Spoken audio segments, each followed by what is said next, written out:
So, good morning, all of you. I really want to welcome Pete Hegseth, Secretary of War to NATO. It's great that you're here, Pete, at this important meeting. It's the last big meeting we will have before the Ankara summit. And the Ankara summit will be all about implementation.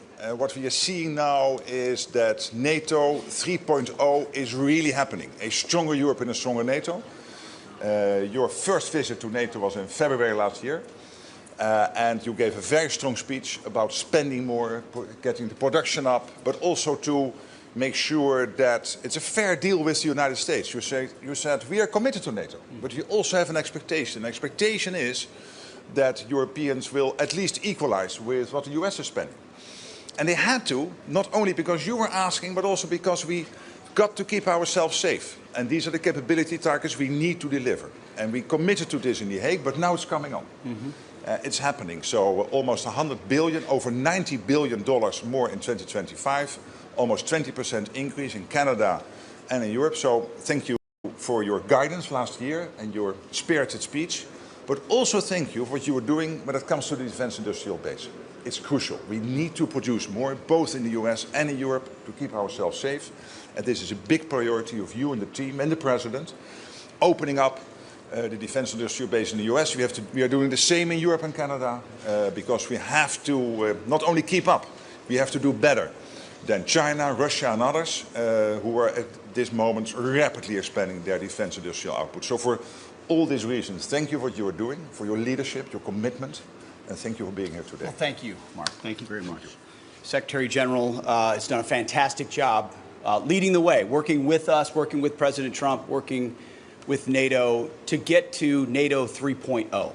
NATO 3.0 is post-Cold War recognition that it needs to go back to a real hardline military alliance that has real military capabilities capable of deterring right here on the continent and taking the lead for the conventional defense of Europe, which you have led on and other nations are stepping up to do. So a lot of commitments made at the Hague Summit. Many countries following through, some that still need to do more, and we will be candid about that, both in private and in public. I think that's important. Friends, being honest with friends, making sure that they can step up. But I appreciate you noting what the United States is doing as well through the leadership of President Trump. This is not just something we're saying, it's something we're doing through the way we act as well. A $1.5 trillion investment in our defense in FY27 is a message to the world. And we're so personally invested, I'll be up on Capitol Hill for weeks making the case, whether it's reconciliation or the supplemental or the base budget, how important these investments are to our capabilities, our defense industrial base in building the arsenal of freedom that first and foremost protects America and American interests, but also backstops the strength of NATO and our allies. So it all fits together and all sends the right message to the world that we understand the threats of this moment, and that we can't just talk about them. We have to be willing to stand up and do something in a strong way about it. And so that'll be my message to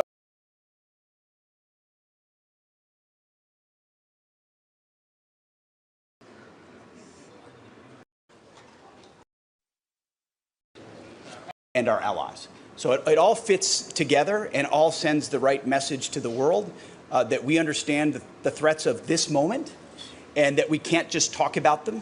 We have to be willing to stand up and do something in a strong way about it. And so that'll be my message to privately and publicly today.